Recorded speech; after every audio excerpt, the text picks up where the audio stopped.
এমন এক স্পর্শকাতর সময়ে ইব্রাহিম রইসি নিহতের ঘটনা যখন গাজায় ইসরায়েলের অভিযান ঘিরে নজিরবিহীন উত্তেজনা চলছে মধ্যপ্রাচ্যে, তাই স্বাভাবিকভাবেই এই দুর্ঘটনা নিয়ে উঠেছে নানা প্রশ্ন, ছড়াচ্ছে নানা ধরনের গুঞ্জন। আসলেই কি ঘটেছে ইরানের প্রেসিডেন্টের সাথে?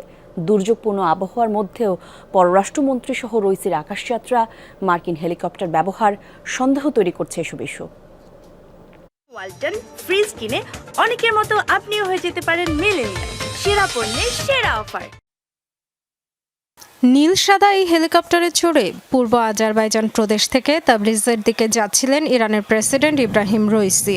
সফর সঙ্গী ছিলেন প্রাদেশিক গভর্নর মালিক রাহমাতি এবং পররাষ্ট্রমন্ত্রী হোসেন আমির আবদুল্লাহিয়ান।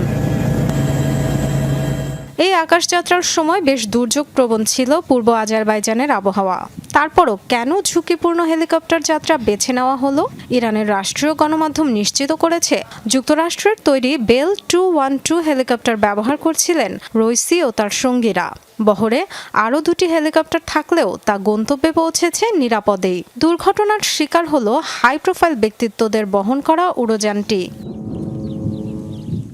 এমন সময় দুর্ঘটনার শিকার হলেন রইসি যখন গাজায় ইসরায়েলের আগ্রাসন ঘিরে তুঙ্গে মধ্যপ্রাচ্যের উত্তেজনা। তেল আবিবকে চাপে রাখতে সমুচিত জবাব দিচ্ছে তেহরান সমর্থিত হুতি হিজবুল্লাহর মতো গোষ্ঠীগুলো।